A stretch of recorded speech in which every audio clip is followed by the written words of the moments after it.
ఐటీలో ఎంట్రీ కావాలా? Trainee software engineer గా అజా కోడింగ్ ట్యూటర్ లో 2 వీక్స్ ట్రయల్ పీరియడ్ లో వెంటనే చేరండి. త్వరలోనే ప్రజలతో ముఖాముఖిగా సమావేశాలు నిర్వహిస్తానని స్వయంగా ముఖ్యమంత్రి చంద్రబాబు అసెంబ్లీలో ప్రకటించారు. దీనికి సంబంధించి ఏర్పాట్లు కూడా జరుగుతున్నాయి. ఆడియో వీడియో విధానంలో దీన్ని నిర్వహించే అవకాశం కూడా ఉంది.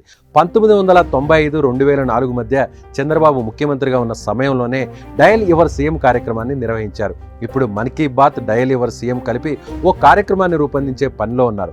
ప్రజలతో నేరుగా మాట్లాడనున్నారు సీఎం చంద్రబాబు. ఏపీ ముఖ్యమంత్రి చంద్రబాబు ప్రధాని నరేంద్ర మోదీ బాటలో నడవాలని నిర్ణయం తీసుకున్నారు.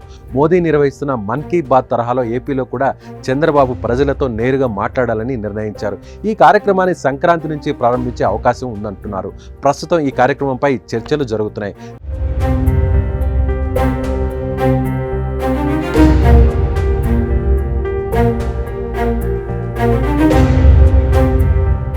గతంలో ఎన్నడూ లేని విధంగా కూటమికి ఏపీ ప్రజలు ఘన విజయాన్ని అందించారన్నారు. తనపై నమ్మకంతోనే గెలిపించిన ప్రజల ఆకాంక్షల మేరకు పరిపాలన చేస్తామన్నారు. రాష్ట్ర అభివృద్ధిలో ప్రజలకు భాగస్వామ్యం కల్పిద్దామన్నారు. తాను త్వరలోనే క్షేత్రస్థాయిలో పర్యటిస్తానని, ప్రజలతో ముఖాముఖి నిర్వహిస్తానని చెప్పారు. రాష్ట్రాన్ని కాపాడుకోవాలన్న సంకల్పంతో ప్రజల బాధ్యతతో ఓటేసి తీర్పిచ్చారన్నారు. ఈ తీర్పును గౌరవిస్తూ ప్రజల నమ్మకాన్ని నిలబెట్టుకోవాల్సిన అవసరం ఉందన్నారు. ప్రజా ఆకాంక్షలు నెరవేరాలి, ప్రజల అంచనాలను అందుకునే బాధ్యత అందరిపై ఉందన్నారు సీఎం చంద్రబాబు. డిజిటల్ టెక్నాలజీ అంతగా అభివృద్ధి లేని సమయంలో డయల్ యువర్ సీఎం నిర్వహించి ప్రజల నుంచి మంచి రెస్పాన్స్ అందుకున్నారు. అప్పట్లో ప్రతి ఒక్కరికి మొబైల్ ఫోన్ ఉన్న ఈ రోజుల్లో మీతో మీ చంద్రబాబు కార్యక్రమం మరింతగా ప్రజల్లోకి వెళుతుందని రాజకీయ నిపుణులు అంచనా వేస్తున్నారు.